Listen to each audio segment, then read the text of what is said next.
ഇന്ന് വെറുതെ വീട്ടിലിരുന്നപ്പോൾ തോന്നി കുറച്ചു നേരം ഒന്ന് പുറത്തേക്ക് ഇറങ്ങാം. അങ്ങനെ തുടങ്ങിയതാണ് ഇന്നത്തെ ചെറിയൊരു യാത്ര.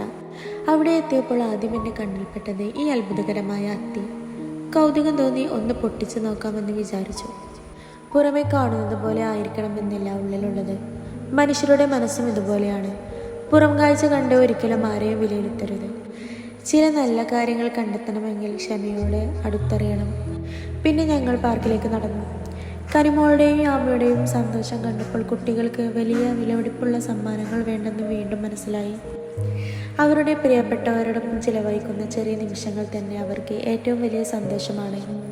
അവരുടെ കളിയും ചിരിയും കണ്ടപ്പോൾ ഇന്നത്തെ യാത്രയിലെ ഏറ്റവും മനോഹരമായ നിമിഷം ഇനി വരാനുണ്ടെന്ന് ഞങ്ങൾക്ക് പോലും അറിയില്ലായിരുന്നു.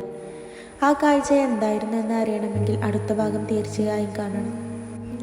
ചില യാത്രകൾ ദൂരം സഞ്ചരിക്കാൻ വേണ്ടിയല്ല, മനസ്സിനൊരുപിടി ഓർമ്മകൾ നിറയ്ക്കാൻ വേണ്ടിയാണ്. ഇന്നത്തേക്ക് ഇത്രയും. പക്ഷേ ഈ യാത്ര ഇതോടെ അവസാനിച്ചിട്ടില്ല. അടുത്ത ഭാഗത്തിൽ ഇതിലും മനോഹരമായ കാഴ്ച നിങ്ങളെ കാത്തിരിക്കുന്നു. അതുവരെ അല്ലാഹു ഹാഫിസ്.